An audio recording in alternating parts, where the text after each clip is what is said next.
So, welcome back everyone. Yeah, it's another late night with the Moth Queen video. Of course, today's topic is of course discussing the upcoming ports for Fire Red and Leaf Green. Yeah, so if I still sound congested, it's because I'm still getting over a sickness. So, yeah, I don't exactly remember when I was going to do this, but I was going through some Pokemon cards, and I'm like, well, I kind of want to unbox them. I'm like, I should actually wait a bit before I really do anything. And so I figured that I'm like, I should just make this video first. So, of course, no, there's been awesome news. Yeah, that is, of course, right. Pokemon Fire Red and Leaf Green are, of course, going to be coming out on the Nintendo Switch too, along with the Nintendo Switch. And to say that they're not controversial is an understatement, because there's a lot being spoken about these games so far, and I guess I'll break down the controversy with these ones, and really just kind of give my 2 cents on the topic. So, of course, let's start off with the pros for this. I personally think that this was actually kind of a good port, to be honest. I mean, we are literally getting ports of 2 games that haven't really been on any console since the Game Boy Advance. In 2004, probably 2005 at the latest. So it's definitely something interesting. And I'm looking forward to it. Now, there's a few cons with this. First of all, there's the fact that there's no online connectivity. So you can't trade with people around the world, which does kind of suck. Which I sort of get, because I don't know if these games could trade with versions of other entries. So, like, I don't know if, like, an American Fire Red could trade with a Japanese version or a European version. I honestly just don't know. And of course, there's a few other issues with that. First of all, there's the question of Rose, Ruby, Sapphire, and Emerald.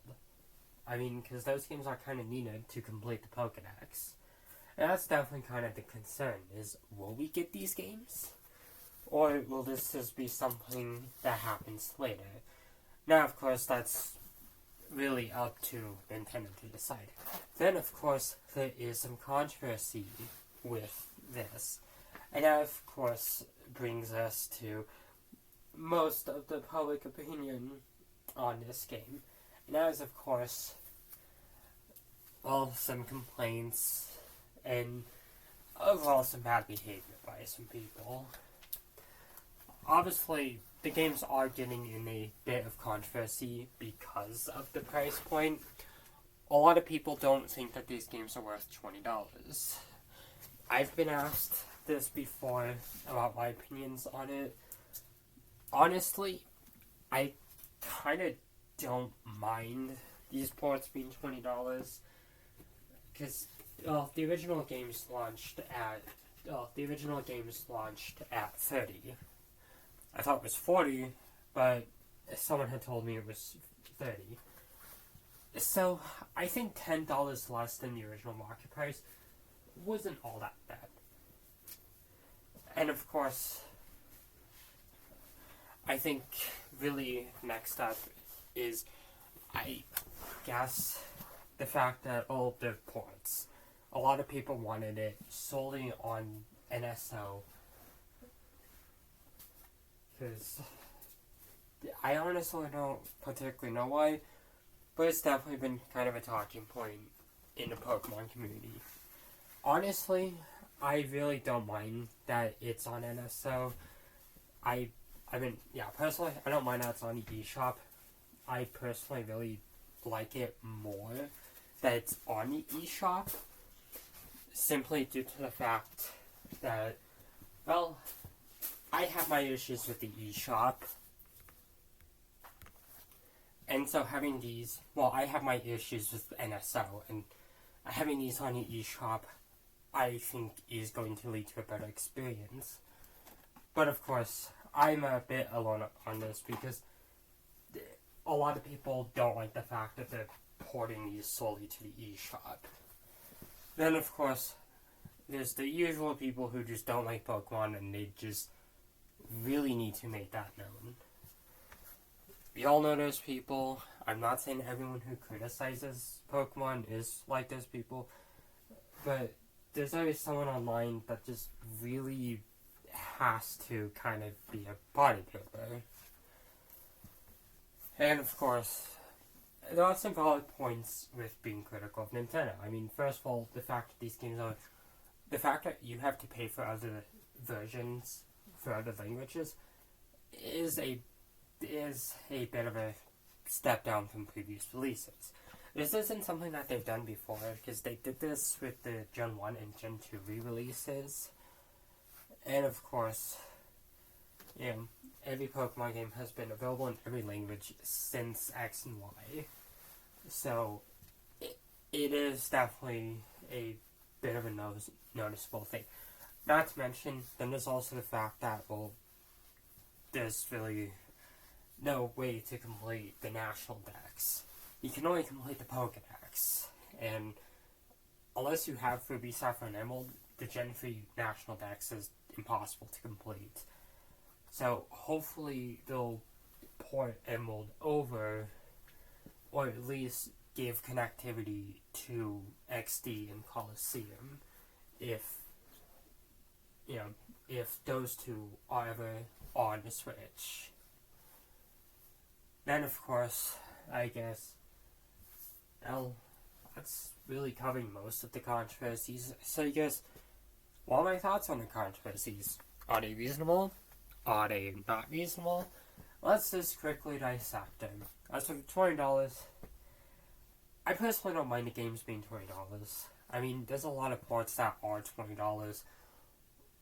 I mean, Resident Evil Code Veronica, I think, is like $20 on PS4. Then there's been various other ports like Red Dead Redemption that were like $50 or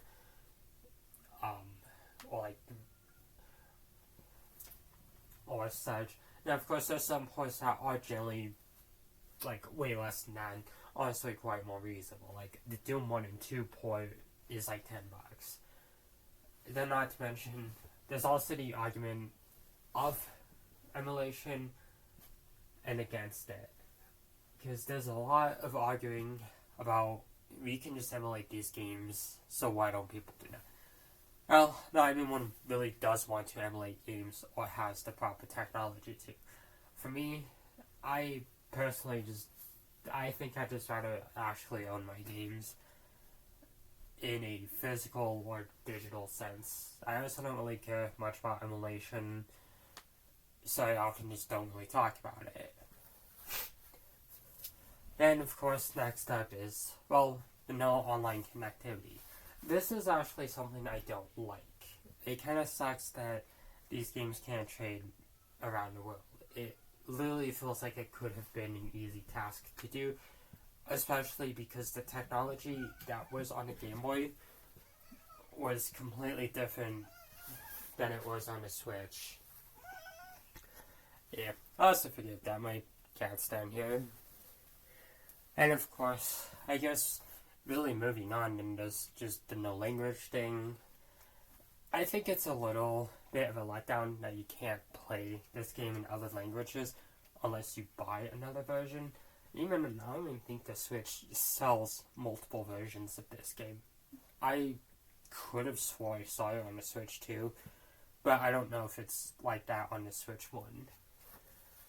But of course, then there's, I guess, the argument that you are an evil person if you support these games or buy them. There's always that argument. And honestly, play these games, don't play these games, it really doesn't matter. I'm still going to play these games. In fact, I had them pre-ordered yesterday. I'm looking forward to the 27th and really sharing my thoughts on these games again. Fire and Leaf Green are generally two of my favorite Pokemon games. I've done quite a few videos about them. I've used them for thumbnails, and I look forward to be able to talk more about the older titles sometime. I'm also kind of looking forward to what Pokemon does next, because there's a lot of rumors about that too. Obviously, I will probably get into that more in a different video, but that's really my whole opinion on the Fire Red and Leaf Green controversies. And obviously, one last message. For those who are gonna be playing these, be it a return to Kanto or the first time, I hope you have fun. If there are people who aren't gonna play these, that's perfectly fine, but really just don't go out of your way to crap on people who are gonna play these, because I've been seeing that a lot online, and it's actually kind of sad. One of my friends themselves was getting harassed for even wanting to play these games, and it's just kind of sad that people online are just this toxic towards one another. But of course, that's really all I have to say for this video. So until then, thank you all for watching, and hope you have a wonderful day.